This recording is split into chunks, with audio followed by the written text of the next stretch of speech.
دستور یہ چل پڑا کہ جب کسی بیٹے کی شادی ہوئی تو اس بیٹے کے ماں باپ یوں سمجھتے ہیں کہ بیٹے کا حق بعد میں، ہمارا حق پہلے، کہ یہ بہو ہماری خدمت کرے تو یہ حق مقدم ہے، بیٹے کی کرے یا نہ کرے۔ یہاں تک کہ اس کے نتیجے میں ساس بہو اور نندوں کے جھگڑے کھڑے ہوتے ہیں، اور ان جھگڑوں کے نتیجے میں جو کچھ ہو رہا ہے وہ آپ کے سامنے۔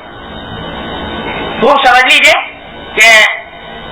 لڑکے کے ذمہ واجب ہے کہ وہ اپنے والدین کی خدمت کرے۔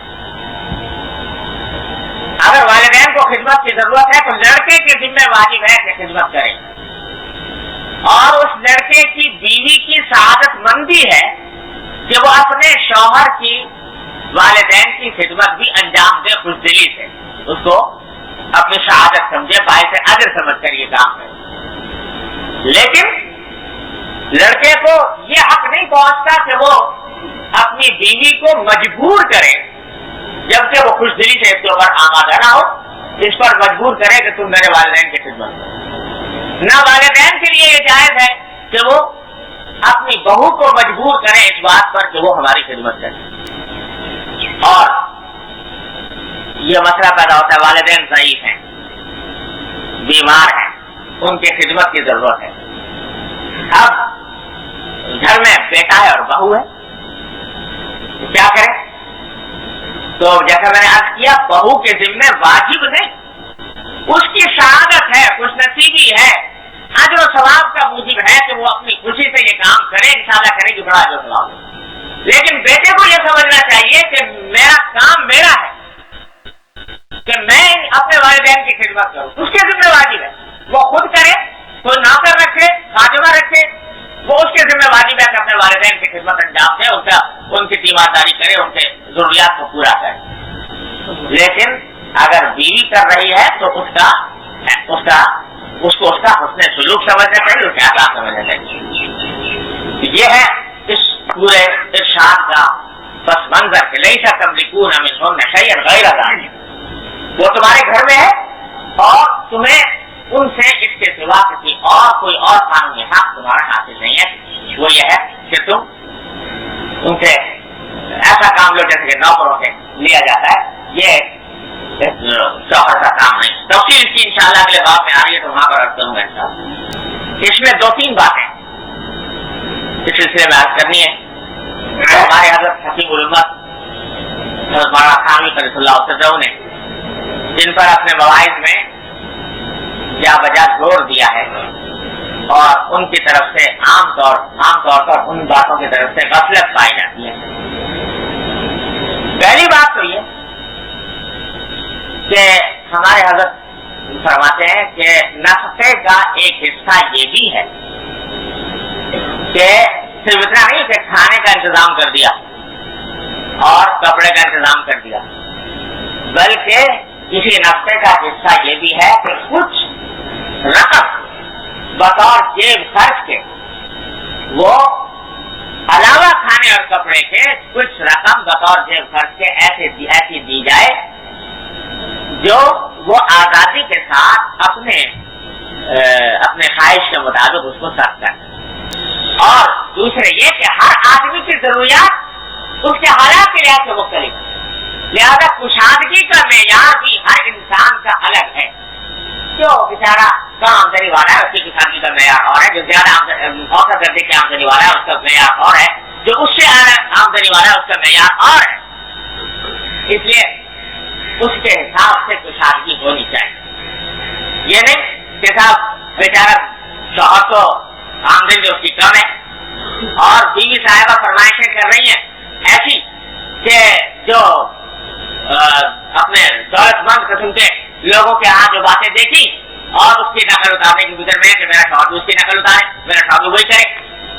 یہ اس فرمائشوں کا تو کوئی جواب نہیں۔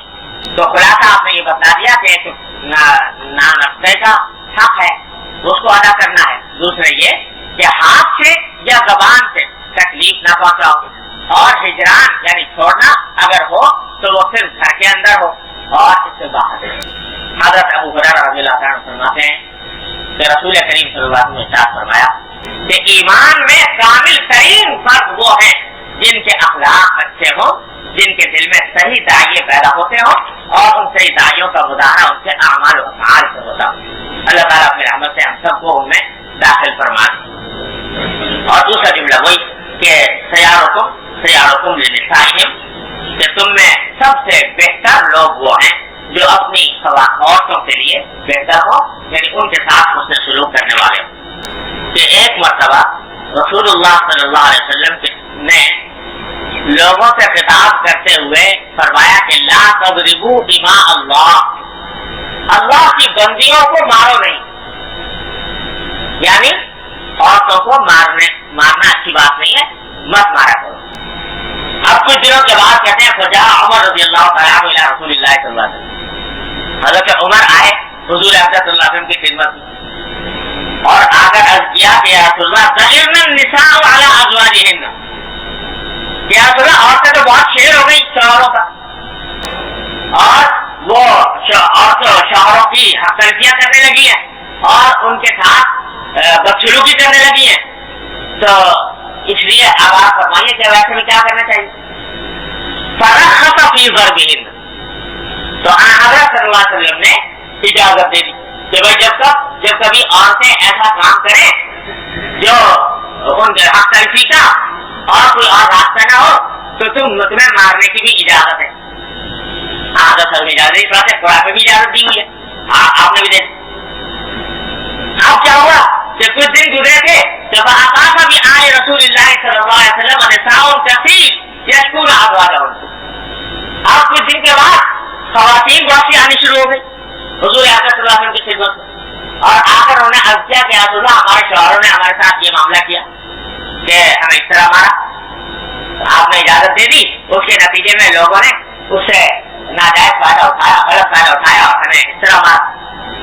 فقال رسول اللہ صلی اللہ علیہ وسلم، تو آپ نے کھڑے ہو کر فرمایا خطبے میں کہ وَلَقَدْ أَطَافَ بِآلِ بَيْتِ مُحَمَّدٍ نِسَاءٌ كَثِيرٌ يَشْكُونَ أَزْوَاجَهُنَّ لَيْسَ أُولَٰئِكَ بِخِيَارِكُمْ، کہ بھائی اپنا نام لے کر فرمایا حضرت نے کہ محمد صلی اللہ علیہ وسلم کے گھر میں چکر لگاتی رہتی ہیں بہت سی خواتین، اور وہ اپنے شوہروں کی شکایت کرتی ہیں کہ وہ شوہر ان کے ساتھ بدسلوکی کرتے ہیں، بری طرح ان کو مارتے ہیں، تو خوب سن لو لیس اولئک بخیارکم، جو لوگ یہ کام کر رہے ہیں وہ اچھے لوگ نہیں ہیں تم میں،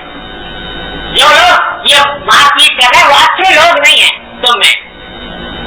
اور ایک اچھے مومن کا مسلمان کا یہ کام نہیں ہے کہ وہ مار پیٹ کرے، اگرچہ بعض مخصوص حالات میں اجازت ہو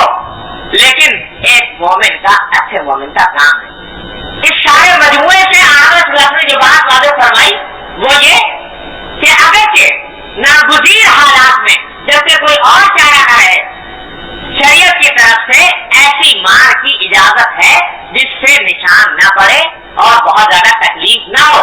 لیکن اس کے باوجود محمد رسول اللہ صلی اللہ علیہ وسلم کی سنت یہ ہے اور آپ کے اصل خواہش یہ ہے کہ کوئی مرد کسی عورت پر کبھی ہاتھ نہ اٹھائے۔ سناتے حضرات امہات المومنین فرماتی ہیں رضی اللہ تعالیٰ عنہ کہ حضرت صلی اللہ علیہ وسلم ساری عمر کبھی کسی عورت پر ہاتھ نہیں اٹھایا، لہذا سنت کا تقاضا